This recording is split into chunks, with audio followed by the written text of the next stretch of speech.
আপনি মেডিকেলে যখন কোটা রাখছেন তারা তো একদিন ডাক্তার হবে, তারাই তো আমাদের চিকিৎসা করবে।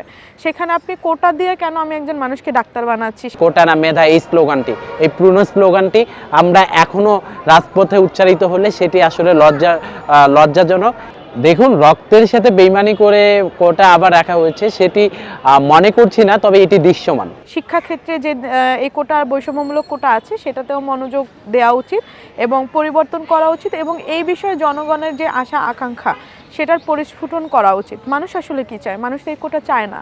বা আপনি মেডিকেলে যখন কোটা রাখছেন তারা তো একদিন ডাক্তার হবে, তারাই তো আমাদের চিকিৎসা করবে। সেখানে আপনি কোটা দিয়ে কেন আমি একজন মানুষকে ডাক্তার বানাচ্ছি সেটা না করে একটা মানুষের ডাক্তার হওয়ার পিছনে তার কী ল্যাকিংসগুলো থাকতে পারে আমরা সেগুলো সমাধান করি।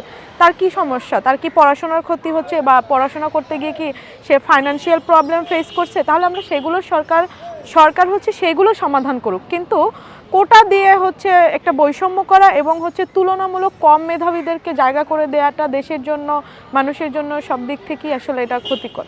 তো তাদের যে সংস্কারমূলক যে কাজের কথা ছিল সেই কাজটি আমরা দৃশ্যমান দেখছি না, এবং তারা কি কাজ করছে সেটিও আমরা ব্রিফ করা হচ্ছে না।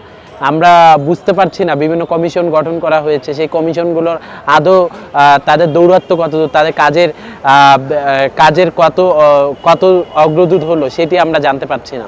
তো এই বিষয়গুলো নিয়ে আমরা আসলে শঙ্কিত।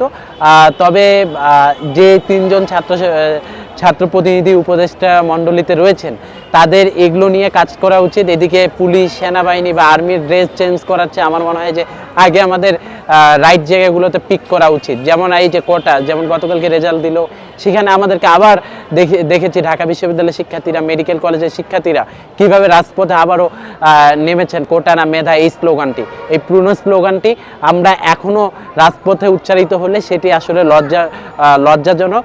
আমার আছে টরেভিনো, আপনার আছে তো?